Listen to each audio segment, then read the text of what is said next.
പറഞ്ഞപ്പോൾ തന്നെ എനിക്ക് കൊതിയ ഒന്ന് പച്ചക്കറിയും പഴങ്ങളും ചേർത്തുണ്ടാക്കിയതൊക്കെ പഴച്ചാറുകൾ കൊണ്ടൊക്കെ ഉണ്ടാക്കി നമ്മൾ കേട്ടിട്ടുണ്ടല്ലോ. ഇച്ചിരി കുടിക്കട്ടെ? നിങ്ങളെല്ലാം കൊതി, ശരിയാണോ അങ്ങനെ ഒരാൾ മാത്രം കുടിക്കുന്നത്? അയ്യോ, പായസം വരുന്നുള്ളൂ. ഇത് അടിപൊളി പായസം. പച്ച നക്ഷത്ര പ്രഥമനാണ് നമ്മൾ സമ്മാനിക്കുന്നത്.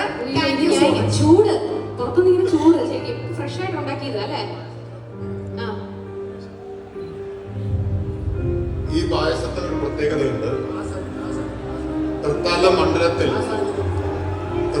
മണ്ഡലത്തിൽ നടപ്പാക്കിക്കൊണ്ടിരിക്കുന്ന ഈ മണ്ഡലത്തിൽ നടപ്പാക്കുന്ന സുസ്ഥിര തൃത്താല പദ്ധതിയിൽ ഉണ്ടാക്കിയ പച്ചക്കറിയും പഴങ്ങളും ചേർത്തുണ്ടാക്കിയിട്ടുള്ള പായസമാണ്. അതാണ് ഇതിന്റെ പ്രത്യേകത. സാർ പറഞ്ഞപ്പോൾ തന്നെ എനിക്ക് കൊതിയ ഒന്ന് പച്ചക്കറിയും പഴങ്ങളും ചേർത്തുണ്ടാക്കിയതൊക്കെ പഴച്ചാറുകൾ കൊണ്ടൊക്കെ ഉണ്ടാക്കി നമ്മൾ കേട്ടിട്ടുണ്ടല്ലോ. ഇച്ചിരി കുടിക്കട്ടെ? നിങ്ങളെല്ലാം കൊതി, ശരിയാണോ അങ്ങനെ ഒരാൾ മാത്രം കുടിക്കുന്നത്? എല്ലാവർക്കും ഉണ്ട്. ഒന്ന് ഒരു ഇച്ചിരി കുടിച്ചോട്ടെ? മൊത്തം കുടിച്ച് കാണിക്കുന്നില്ല.